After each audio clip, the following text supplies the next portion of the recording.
سلام مهرابم، خاله اون کوهی که گفته بود و کندم و برگشتم.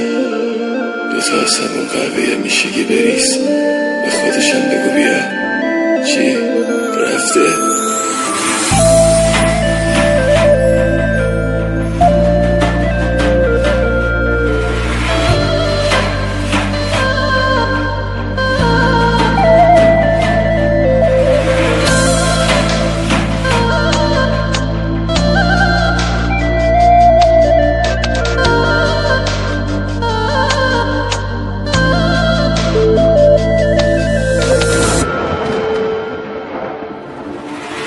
رسوندمش اینجا، این مسافر خونه.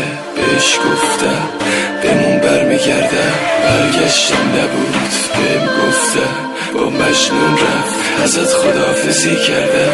دیوارای اینجا یادگارمونه، خاله بهش نگفتی بمونه.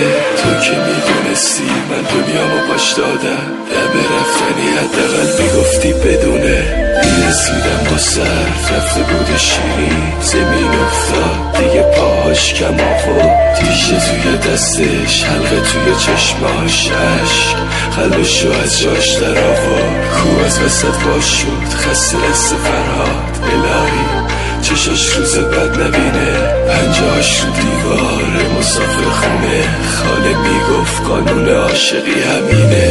بر پدرت لعنت، با این همه زحمت نشد، قلبم به خاطرات رو کرد. دیوارای اینجا وعده های بیجا، لعنت به تیشه ای که کو کرد. دیوونه تر میشم، اخلاق من بده. خاله رفتن و تو یاد من نده، بعد من رو دیوار این مسافر خونه بنویس. فرهاد با تیشه به قلب خودش زده. دیوونه ی لیلا، مجنون واویلا، بی خیال خاطره هایی که گذشت اینجا. معشوقه ی مغرورم، همیشه از تو دورم. چرا هرچی میگردم شبیهت ندیدم اینجا. تنها ستاره من تو آسمون شب بودی. داری کجا میری؟ ده کجا میری به این زودی؟ بهت گفته بودم که یه روزی میگذرم از چشم. یادت بیار نگاه هیچکیو ندادم به نگاه. این خوابای آشفته، حرفای نگفته، رویاهای مرده، مال خودم. برو تعصب نگاش، گرمی اون دستاش، هی کاش دوستم داشت. مال خودت برو، حتی یادگاریاتو، تموم قول و حرفاتو توی ذهن مریضم حک شده. مثل اسمت شیرین زبون نبودی، شیرین من واسه غریبه ها گله نمک شده.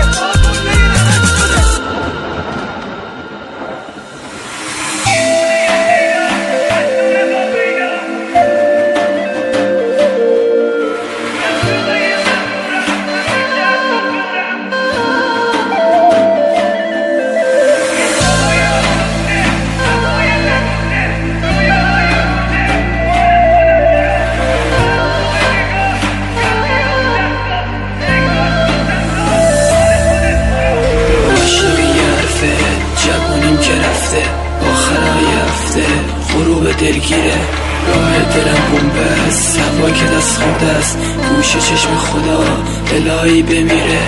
آتیش وجودم، لبایی کبودم، چی کار کردی با من که این نبودم. دیوونه کرده رفت شبایی که تنها، قلبم بهم میگه من هنوز حسودم.